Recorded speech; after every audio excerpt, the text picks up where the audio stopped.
now. Pleased to welcome in a national college football writer from the Washington Post. Chuck Culpepper joins us on the Deseret First Credit Union hotline via Zoom. Chuck, welcome to BYU Sports Nation. Thanks for taking some time with us today. Thanks for having me. Thanks very much. Chuck, how would you define the last 24 hours in major college sports? Pretty awful. Yeah, I would say pretty awful. I actually myself was at the PGA in San Francisco. So which was an incredible event and a reminder that it's great it's part of our lives to get to watch brilliance, and that was brilliance there. And to come off of it and to have all this is just, we'll never, it's unprecedented, all that stuff. And the only way that I kind of cope with it is with all the changes to think of things that got canceled because of wars or whatever other reason in the past. So it's landmark, it's terrible, it's bracing, it's jarring, it's all of that. There's a lot of dialogue, and it's from commissioners, presidents of schools and chancellors, athletic directors, coaches, players, senators, representatives, even the president of the United States. You combined to write an article on Monday talking about the reaction from people. How would you summarize what you wrote in that article? I think in a way, it's this microcosm of the country itself. It's disjointed, it's fragmented. It's always been, in a way, 50 different countries plus one District of Columbia. Don't want to forget that. And it's always been kind of that way. And hopscotching around college football has always reminded me of that, the rivalries state to state, within states, and so on. I think now we're seeing not only how fragmented this sport is and how inchoate, whatever you'd call it, how it just, it's fiefdoms here, fiefdoms there, no commissioner, no governing body. We're seeing all that, but we're seeing that in the voices too. We're seeing the difference in viewpoints based on region, hopes based on region, realities based on region. Look no further than the fact that in March, when the March Madness got canceled, it started with the Ivy League. And this one started with UConn's. So the Ivy League doesn't draw that many people to basketball compared to other places, and UConn to football. So it's come out of these quiet places where it starts, and then it kind of rolls over the country. Chuck Culpepper, national sports writer for the Washington Post, with us on BYU Sports Nation. Chuck, one of the more interesting rhetorics and storylines that has developed is just pitting athletes against medical experts and university chancellors of, okay, who should be the one that has the power to say we're going to play, so make it happen. So where do you stand on that? Should it be more about the players and coaches, or are they too emotionally invested and they need an outside source to come in and say, no, this is what's going to happen? I'll go with the latter one. Yeah, I think it should be based on these medical advisory panels that the conferences have. There are at least 57 people that I've listed who are on these panels. And so, these are the people now who are kind of making the call in a lot of these cases, or all of these cases. So I think it should be exactly those 57 people. I think there's more, but I've got 57 listed so far. Is it just those 57? Yeah, just them. Is it a coincidence, or is it spot on that the two leagues who had players who sort of rose up and said, now, wait a minute, we need certain things, are the leagues that aren't playing? What do you think?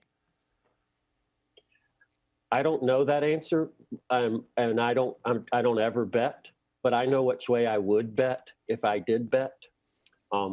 Yeah, I think that was a powerful, what would we say, effect. That had a powerful effect within the process. I think it is something always to be considered. It would be incredible if you think of all the horrible, effects and byproducts of this pandemic, and the one that I never would have seen is of players getting more of a voice in college football, America's strange pastime, that no other country does. And if that's what one of the things that this winds up creating, that would be really unforeseen. I'm amazed, I was amazed at that Zoom call on Sunday that they did nationwide. The players did Sunday night. It was incredible to see. I felt like I was at some watershed moment, or witnessing some watershed moment. And I just think, I think that's a big factor. If the landscape changes in that regard, it's going to change pretty much so much of what we know about the sport that we've followed so intricately for so long. Chuck Culpepper of the Washington Post on BYU Sports Nation. There have been several powerful voices in the form of coaches, Nick Saban, Ryan Day of Ohio State, Scott Frost of Nebraska, that have all said, hey, look, we feel like our athletes are safer within the confines of a college football program where we can monitor them and try and somewhat regularly test them and keep them on a very strict schedule rather than having them not be in the program per se and not playing games. So which is it? Is it safer for college football athletes to be within the program, playing games, doing these things, practicing? Or do we expect them to be safer if they're quarantining at home or on campus? Where do you stand on that? Well, I think in terms of the level of testing and medical attention they get, that they're in a really good spot when they are on campus and working out and in those palatial football facilities and so on. I think they're in a really good. I think there's logic, rationale to that viewpoint. What I wonder about is then, okay, so you've got your bubble at Nebraska or Ohio State or whatever, and then you go play another bubble. That's where I think it starts to get complicated. Is that bubble the same as your bubble, and have they, that's where I think it, and then the students come back in some places, but not others. And that's where I think it starts to get complicated, is when they mingle as they do. Coaches in the Big Ten have said that, hey, we want to play. Scott Frost's like, listen, we're gonna figure out how to play no matter what. And if we know how TV contracts works, they can't play at home in the Big Ten because they own the rights. In theory, they could go on the road, but I don't actually believe that they're gonna go play a game. I feel like that's just good rhetoric to win over their constituents, if you will, the fans and whatnot, while the bad guys become the administrators. What do you think? Yeah, I agree with you. It's great fun to ponder that prospect of, barnstorming across the country, right? Just those interleague games interconference games that we never would have expected, that it's just, but it's so unrealistic when you look at those contracts, and when you start to get into the legal chatter, it gets really messy and pretty prohibitive in those terms. So I don't know if they really thought. I can't figure out if they really thought they were pitching something viable or not. But in this sport, I wouldn't be surprised either way. And it's August. There's a notable election coming up in November. And of course, people love college football. So I think it's smart for President Trump to say, yeah, we got to play. Like, same idea, right? Yeah, it's good politics. Yeah. I mean, maybe in some states and not others, but of course, that's what the whole game is. Indeed. Chuck, then there stands independent Brigham Young University, who is without a conference. And so we're wondering today, and we've been asking BYU fans across the country and nation, does BYU somehow benefit from what happened yesterday? The Big Ten and Pac-12 shut down, but the Big 12, ACC, and SEC say we're moving forward, and BYU's available. So they feel like the Lone Ranger in the West. Did they somehow benefit from what has happened over the past few days?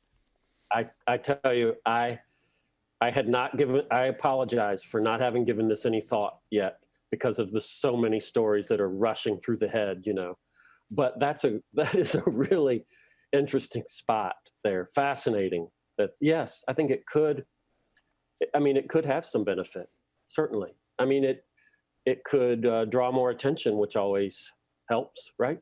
More national attention. But I had not given thought to that story until the producer for your show brought it up. And then I told him, I said, oh my God, I have to do that story. That's really interesting. We did the So top. thanks for the story Hey, idea. you bet, man. That's what we're here for, man. We got a daily show. Like you, we got to fill content. We did the power rankings in the West. We had Air Force, BYU, New Mexico State, and we threw in an FCS team there. So it's looking thin out here, Chuck. Who ranked number 1? We had Air Force at number 1. They were 11-2 1. last year, 22 in the AP poll. Oh yeah. So then we had BYU. We didn't want to be Yeah. too biased. You know what I'm saying? Right. Chuck, it's great to talk to you. We appreciate the good work that you're doing. And for those that want to seek more, where can they find your content? At WashingtonPost.com in sports, and at Twitter, Chuck Culpepper in the numeral 1. Fantastic. We wish you good health. Stay safe. And just maybe our paths cross in Annapolis if and when BYU plays Navy. How about that? Yeah. I don't know. Yeah, big question marks for sure. Thanks, Chuck. Nobody knows. Thank you so much. Thank you. Chuck Culpepper of the Washington Post on the Deseret First Credit Union Hotline. Deseret First, you know why, we show how. I'm always